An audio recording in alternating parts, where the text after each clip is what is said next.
Hey everyone, it's the Diplomat here, coming to you from the USA, and we are on part 12 of the Chris Watts Discovery read-through. We last left off on Discovery page 162.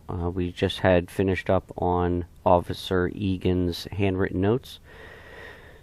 So we are going to go pretty quickly through a number of pages here. A lot of it is the same thing sort of over and over.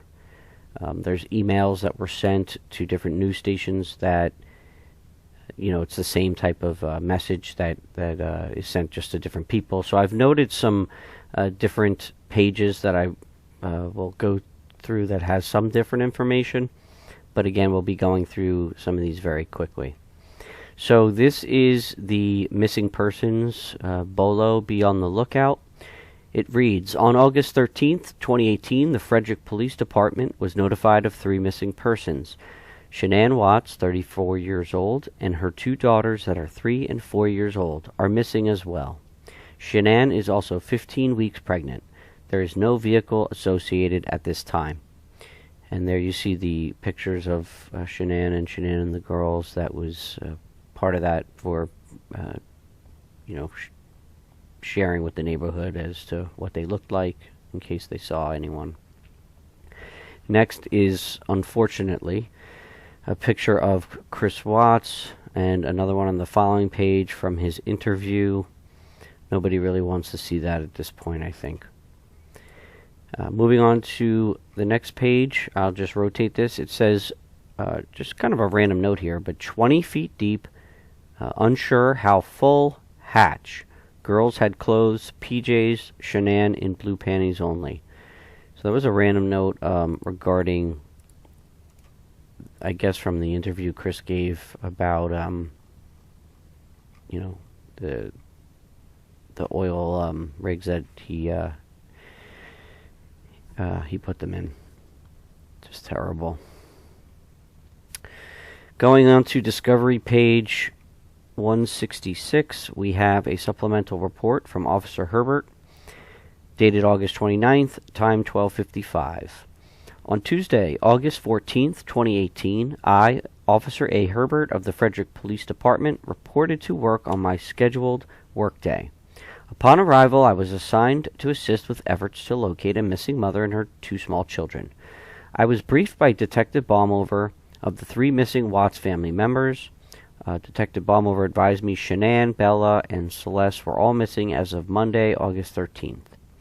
I was assigned to assist with conducting a canvass search in the West Windham Hill subdivision. I assisted by canvassing the neighborhood and surrounding houses of the Watts residence located at 2825 Saratoga, located in the town of Frederick, the county of Weld, and the state of Colorado. I contacted several residential homeowners and handed out flyers. At the time I was conducting the canvass, I was trying to see if anyone had seen where the Watts family members might be or had gone. At the time of the canvass, I did not have any information if they left on foot or in a vehicle. While talking to several residences in the area, I was also able to locate several houses with a door ring camera or other types of video cameras. I logged the residences down that were not home and may have had video footage of the area. The few videos I was able to observe did not show Shanann, Bella, or Celeste walking on foot. While conducting my canvass in the neighborhood, I was not able to gather any information of their whereabouts. I was not able to find anyone who saw or heard anything regarding the location of the missing Watts members. My notes were turned in with my report. Nothing further at this time. I'd be interested to know if they did do any follow-up with any of the residences in the area that they knew had cameras but didn't get a hold of. The case kind of went so quickly, maybe they didn't feel they needed to. So it's just, if you have any information on that, I'd appreciate if you commented. So next here we have Officer Herbert's handwritten notes, all regarding the canvassing of the neighborhood. So Monday morning, 8:13, Shanann Watts, 2 daughters. These are just notes about what happened on the 13th. And then it also adds 2905 house with camera. Also, sorry, up here it says Bella Cici, 3 and 4 years old. It does say here pink Disney colored nightgowns. So the next I'm going to go over, August 14th is the date. I'm not going to say all the times, but these are the time frames, and these are all the houses and the notes that were taken on each house. So what you're seeing here is their house, obviously on Google Maps, and it's just north of Denver. So if we start to scroll in, you're going to see the neighborhood, and I'll put this on satellite. So this is the house here. Okay, so the canvassing that they did was all around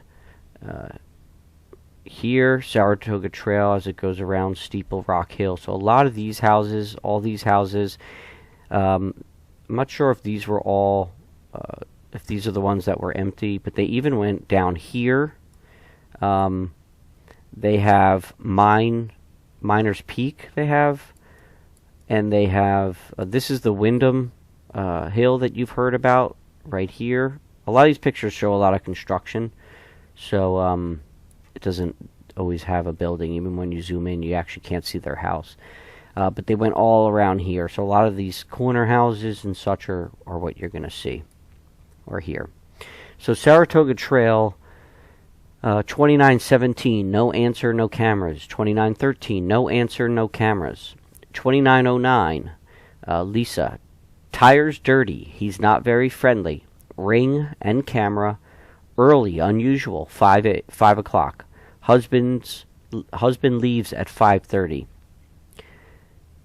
That's some interesting feedback there. I guess it's all about Chris there, I imagine. 6201, Peter, camera was not on, does not cover the house. Then we go to Steeple Rock. 6323, Daniel, Christie, no info, no camera. 6311, no answer, no cameras, no info. Same for 6310 and 6304. It's 2821. This is, I imagine, a different road. But it doesn't say Steeple Rock, so I'm not sure what road that is. Oh, this is Saratoga, obviously. Bet. So this is the neighbor. This is the neighbor that in the video left for the gym. Quiet, hardly have lights on. Steel gray, newer, clean. It's a truck, I believe. And then gym at 5:15, and then it also says something about 6:45 and noon, and it says ring. Maybe did they have a ring camera too? I wonder.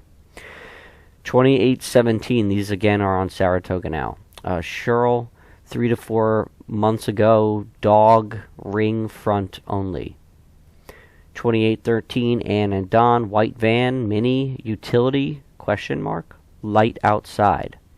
2809, Mike, good family, good dad. 2805, Rick, no camera, no info. Then down to Miners Peak Circle, which is that road down south of the house. 6109, no answer, no cameras. 6113, Amy, no info, no camera. 6105, no answer, no cameras. 6001, no answer, no cameras. 6004, did not contact. So you do see there were a number of cameras. We don't know what they may or may not have footage on. So next is a supplemental report from Officer Patricia Cochran on August 29th, 1320. Monday, August 13th, 2018, at approximately 9 a.m., I took a call from a person identifying herself as Nicole Atkinson, requesting a well-being check of a friend. I transferred the call to Weld County Communications. Tuesday, August 14th, and Wednesday, August 15th, I took calls between the hours of 8 a.m. and 5 p.m., transferring the calls to Detective Balmover, Sergeant Bedsall, and Sergeant Albert. Any notes regarding these calls were saved for this case and attached to this report. Nothing further. On to 169, we see some of those handwritten notes from Cochran. Shanann and Chris, Weld City, August 24, 2018, 8:30 a.m., family court, summons to return. So I think that was the family matter that was talked about. Also comment on that. I have not looked into or heard so much about what that what that court appearance was all about. Then on a post-it, Gwindora, regarding possible sighting, August 13th at 10 a.m. This is the Sprouts Market we've read about before. Smoky Hill Road, dark-haired woman, 2 blonde, fair-skinned girls in grocery cart. Another post-it, Leonard, attorney, Scotland County, North Carolina, regarding life insurance, military, and Fort Bragg is listed. Supplemental report from Officer Brent Manley, August 30th at time 8:06. On Friday, August 24th, 2018, I was asked by Commander Egan to do an area search of the 6500 block of Black Mesa Road, particularly at 6507 Black Mesa Road. I was advised that we had information that Chris Watts was at this address for several minutes, and I was tasked to see if there was anything pertaining to the case. I arrived on scene and spoke with a general contractor overseeing the house development. He asked if I was there for a report of missing tools. I explained that I was there just looking in the area for anything that may be related to our ongoing case. He explained that the dumpsters are emptied every Thursday, but if needed, the trash company would come on Tuesdays as well. Later in the day, it was confirmed that the dumpster was emptied on August 16th, and the contents were taken to the Erie landfill. According to the truck driver, According to the driver, the truck was emptied on top of the Erie landfill, but no direct locating. Sorry, that sentence was a bit of a tongue twister. According to the driver, the truck was emptied on top of the Erie landfill, but no direct locating. I walked around the property and was not able to find anything relating to the case or looked out of place. I spoke to workers in the area, but there was nothing discovered. Some trash in a construction dumpster or personal belongings would not be odd to the crews, as they deal with it on a weekly basis. I looked in several dumpsters in the area, and most of them were nearly empty and only had what appeared to be construction material. While in the area, I drove past 6432 Saratoga Trail. I noticed cameras on the house that pointed toward the roadway. I spoke to the homeowner, Evans, and he provided a copy of the recordings of his security camera. It took Evans a while to get the video, and when it was on a USB drive, Officer Dole was able to get the recording and turn that over to evidence. Well, that's interesting, and I wonder if anything came of that. We may never know. Discovery page 171. Supplemental report, Officer Bedsaw, August 30th, 11:19. On August 14th and 15th, I served as a media liaison and also filtered through information coming into the department. I communicated with media personnel via email as well, sending out some media updates. My handwritten notes are names and numbers of media personnel that I returned phone calls to over the 2 days. Nothing further.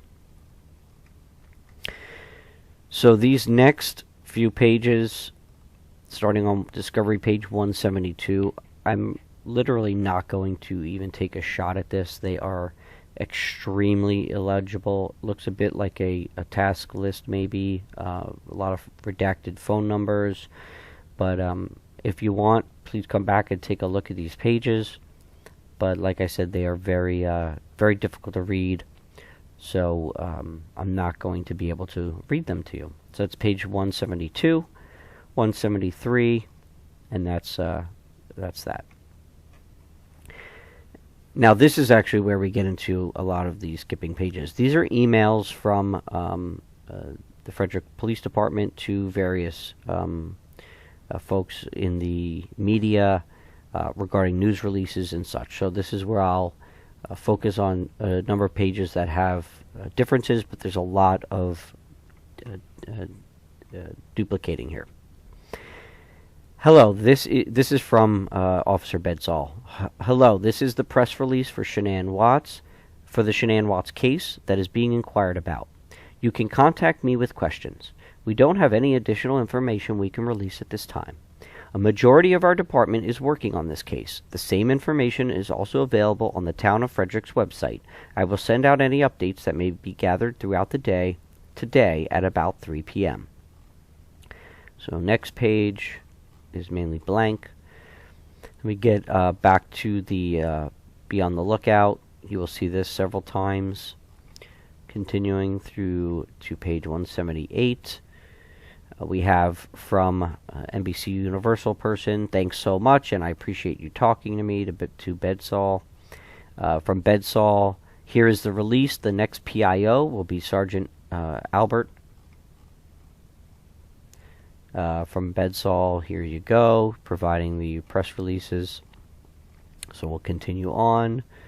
We're actually going to continue down to page 188, because these are pretty much just emails to the press providing the same information, and just some thanks, and here you goes.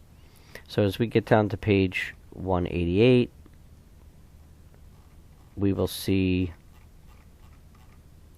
an email from Universal to Bedsall and Albert. We are doing a story for air tomorrow about Shanann Watts and her 2 daughters who are missing. I should say this was written on August 14th, Tuesday. I see that an endangered missing alert has been issued for Shanann and the girls. Is there any new information that led to that decision? Please reply all with any updates.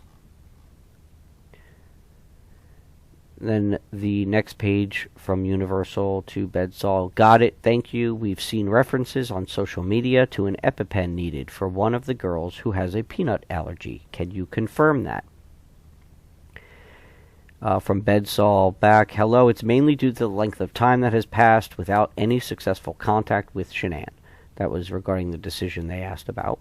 There may also be some medical concerns with the missing children. Going down, that's a repeat of Molly's last email.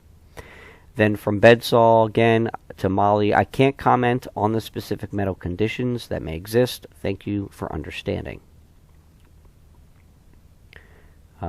More duplication. We get down to page 194.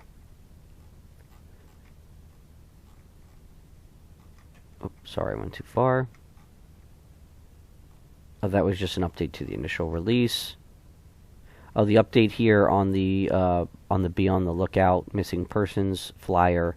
Update. This alert has been upgraded to an endangered missing alert. This is due to the length of time that has passed without any successful contact with Shanann. There may also be some medical concerns with the missing children. So they put that same statement on the flyer there. And then when we get down to page 200, because these are more duplications here, we will see hello, thank you for your patience. This is from Bedsall again. Hello, thank you for your patience, and I apologize for the tardiness. We do not currently have any more updates on this case. We will send out a release if any new information comes to light. All 3 parties are still missing. We will continue with our investigation. That was still on August 14th at 3:25 p.m.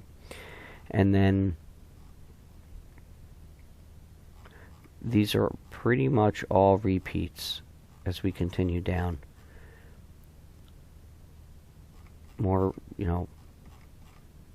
just here you goes back to the news channels. So we'll keep going. I'm going to go down to actually page 228, because all of these again are just the same thing.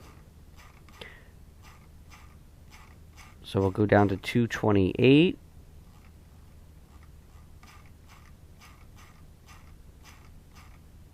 And that starts sorry, that's another email. We don't have enough, this is from Bedsall on Tuesday, August 14th. We don't have enough information right now to label it anything but missing, but it is out of character for her to have her whereabouts not known to anyone. I will send out additional info we gathered today.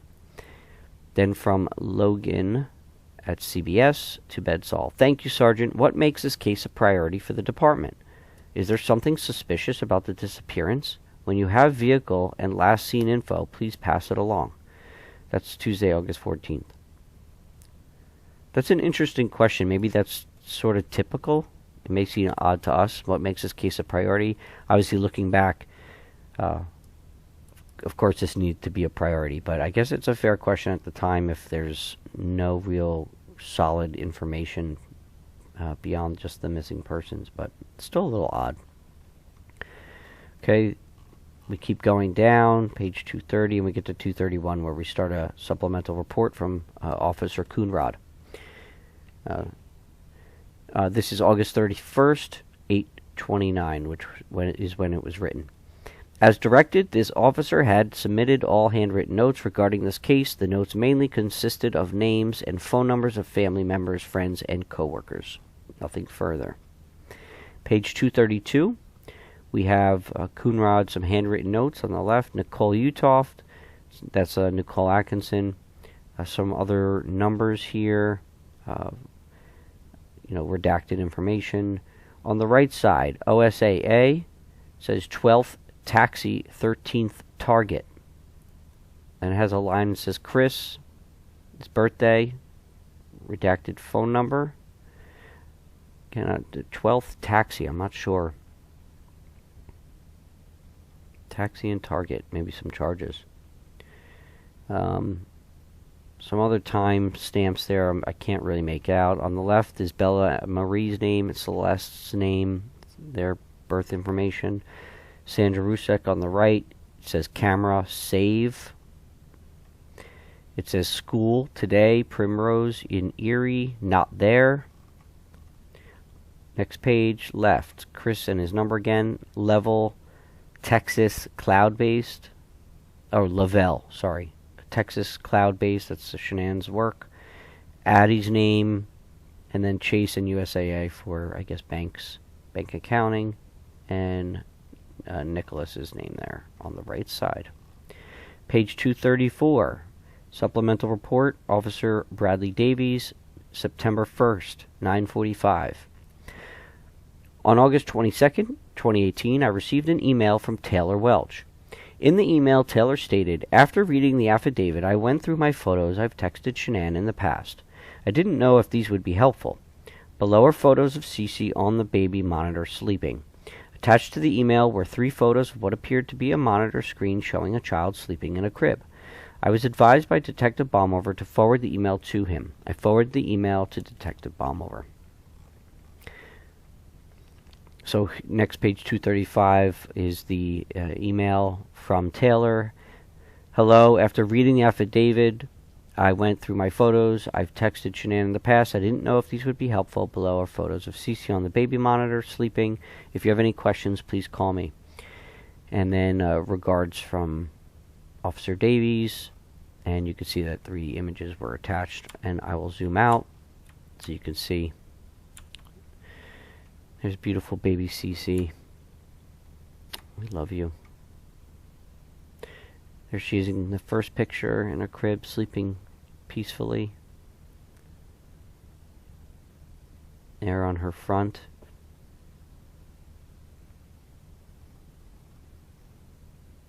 And then there as well. And just to do some additional research, I looked up the summer different models of the summer, cameras, baby monitors, and what I discovered was it doesn't look like these record. Maybe a newer model does, but what I read in terms of like the frequently asked questions, there was a question regarding whether these record, and it says that you actually can. It has a port that you can hook a recording device to them if you want to feed the video to something that's going to store it. But they themselves do not store any of the recordings. It's just a live feed. So what does that mean? It means that these cameras probably were not recording anything and storing it. Could they have been linked up to the Vivint system or something else and feeding it and storing that data? Absolutely. We don't certainly know that. But if they didn't do that extra step, then these themselves would not be recording and storing the video.